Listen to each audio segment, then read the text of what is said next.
왕비의 보물. 출판사는 교원 올스토리입니다. 음성만 녹음합니다.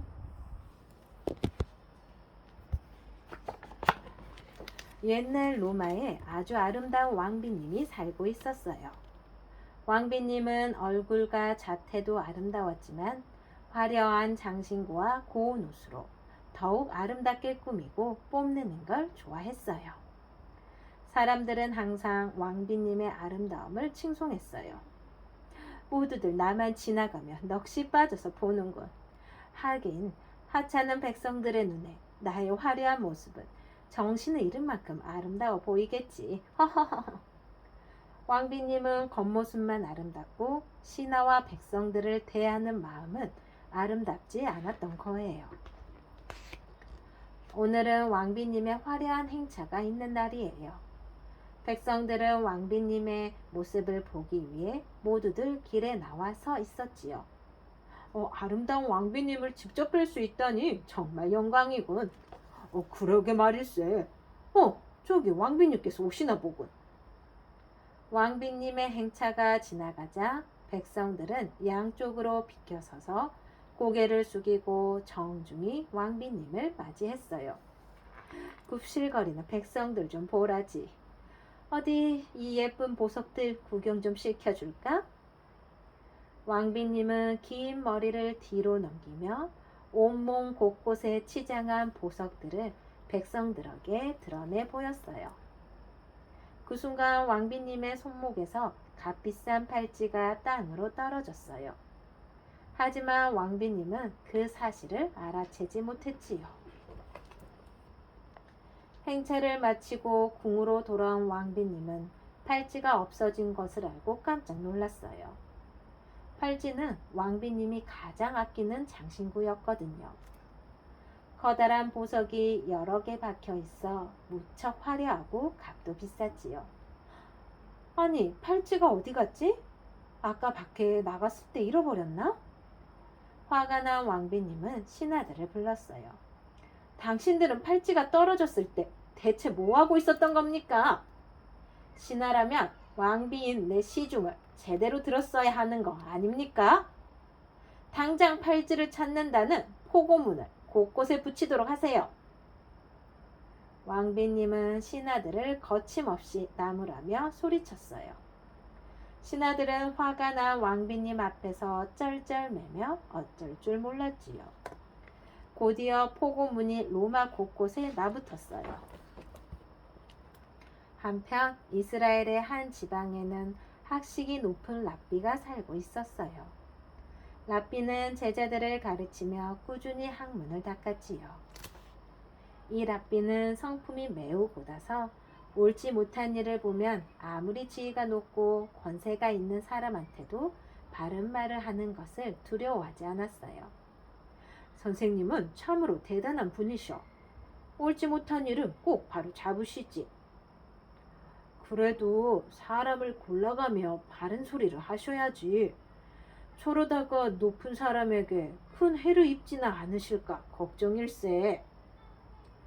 제자들은 랍비를 진심으로 존경하고 사랑했기 때문에 랍비가 고든 성품으로 인해 언젠가 큰 화를 당할까 걱정했어요.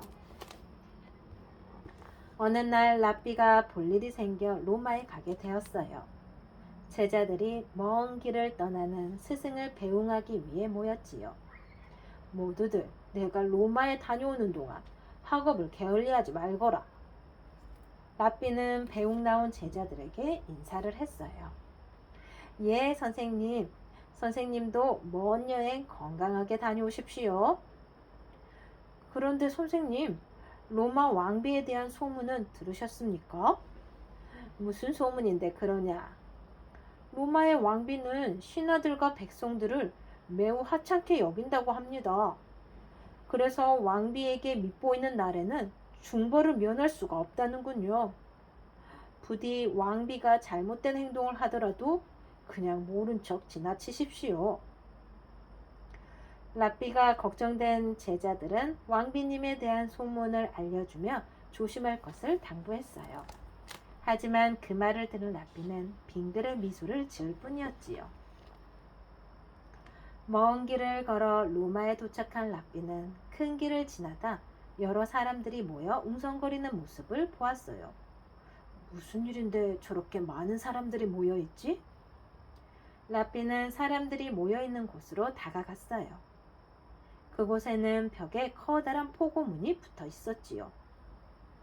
왕비님이 값비싼 팔찌를 잃어버리셨다고? 그렇다네. 팔찌를 찾아오는 사람에게는 큰 상금을 준다고 하니 팔찌를 발견한 사람은 참 좋겠어. 하지만 30일이 지난 후에 가져오면 중벌에 처한다니 겁도 나네. 하긴 우리 왕비님은 백성들을 보라는 데는 거침이 없으시지. 랍비는 그제서야 사람들이 웅성거리는 이유를 알게 되었어요. 얼마 후 로마에서 볼일을 마친 랍비는 이스라엘로 돌아가기 위해 길을 나섰어요. 한참을 걸어가다가 길가에서 개 한 마리가 반짝거리는 무언가를 할짝할짝 핥고 있는 것을 보았지요. 저기 개가 핥고 있는 게 무엇일까?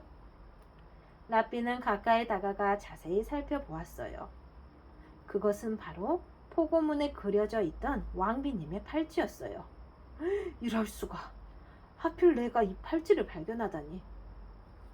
랍비는 잠시 생각에 잠기더니 팔찌를 주워 깨끗하게 닦은 다음 진 보따리 속에 잘 챙겨 넣었어요. 그러고는 다시 이스라엘을 향해 길을 떠났지요. 이스라엘에 도착한 랍비는 아무 일 없었다는 듯 다시 열심히 제자들을 가르치며 학문에 열중했어요. 랍비는 팔찌를 30일 이내에 궁에 가져가면 큰 상금을 받을 것을 알고 있었지만 날짜가 하루하루 지나가는데도 로마에 갈 생각은 전혀 하지 않았지요.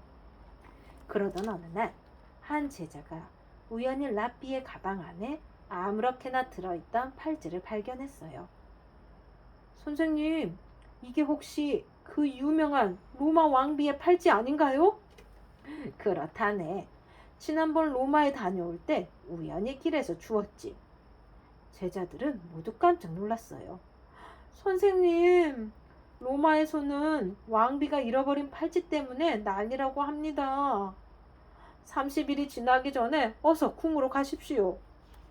30일이 지난 후에 가져가면 중벌을 내린다고 하는데 어쩌시려고 그냥 계십니까? 제자들은 랍비가 중벌을 받게 될까 걱정이 되어 매일 랍비를 설득했어요. 하지만 랍비는 꿈쩍도 하지 않았지요. 한편 아무리 기다려도 팔찌를 찾아오는 사람이 없자 왕비는 점점 더 화가 치밀어 올랐어요. 뭐야? 아직도 팔찌를 찾아오는 사람이 없단 말이냐? 포고문은 제대로 붙인 것이냐? 왕비님은 시중드는 하인들에게도 신하들에게도 짜증을 내고 심술을 부렸지요. 안 되겠어. 30일이 지난 후에 내 팔찌를 가지고 있는 사람이 발견되면 당장 사형에 처해야지. 화가 난 왕비는 30일이 지난 후에 팔찌를 가져오는 사람에게 더욱 무서운 벌을 주기로 결심했어요. 드디어 포고문에 정해져 있던 30일이 지났어요. 31일째 되던 날 랍비는 로마의 궁전에 가기 위해 짐을 꾸렸지요. 선생님, 지금 가시면 분명히 중벌을 받으실 겁니다. 차라리 그 팔찌를 몰래 버리고 벌을 피하십시오. 제자들은 로마를 향해 떠나려는 랍비를 말렸어요. 하지만 소용없었지요. 랍비는 제자들의 말을 들은 척만 척하고는 부지런히 짐을 쌌어요. 로마에 다녀오마. 모두들 걱정하지 말거라. 랍비는 걱정하는 제자들을 뒤로 한 채 길을 나섰어요. 로마 궁전에 도착한 랍비는 왕비님 앞에 팔찌를 내놓았어요. 왕비님, 이것이 왕비님의 팔찌가 맞습니까? 잃어버린 팔찌를 찾은 왕비님은 몹시 기뻐하며 팔찌를 얼른 집어 들어 손목에 끼워 보았지요. 하지만 곧 30일이 지났다는 사실을 떠올리고는 몹시 화난 목소리로 랍비에게 물었어요. 자네는 로마 곳곳에 붙어 있던 보고문을 읽었는가? 예, 읽었습니다. 그렇다면 언제 이 팔찌를 찾았기에 이제서야 가지고 왔지? 어쨌든 30일이 지나서 왔으니 중벌을 받을 각오도 되어 있겠군. 왕비님은 랍비가 어떤 대답을 할지 궁금해하며 귀를 기울였어요. 랍비는 차분한 목소리로 대답했어요. 왕비님, 제가 이 팔찌를 찾은 지는 이미 여러 날이 되었습니다. 그러나 제가 30일이 지나기 전에 이 팔찌를 왕비님께 가져왔더라면 어땠을까요? 아마 사람들은 제가 상금을 받기 위해 또는 왕비님의 벌이 무서워서 서둘러 팔찌를 가져왔다고 생각했을 것입니다. 그럼 큰 상금을 받고 싶지 않았다는 건가? 무서운 벌도 겁나지 않았다는 건가? 네, 그렇습니다. 저는 돈이나 벌 때문에 이곳에 온 것이 아니니까요. 아니, 그럼 무엇 때문에 왔는가? 잃어버린 보석을 꼭 찾고 싶어 하실 왕비님의 마음을 헤아려 이곳에 왔습니다. 내 마음을 헤아렸다고? 네, 그렇습니다. 백성들 또한 왕비님이 무섭고 두려워서 굽실거리는 것이 아닙니다. 임금님의 아내로서 왕비님을 존경하고 높여드리는 것이지요. 왕비님께서도 부디 백성들의 마음을 헤아리고 존중하여 사랑으로 대해 주십시오. 랍비의 말을 들은 왕비님은 그동안 백성들을 하찮게 여기며 우쭐댔던 자신의 모습이 부끄러웠어요. 랍비여, 당신의 가르침을 기억하며 백성들을 사랑하고 존중하도록 하겠네. 정말 고맙네.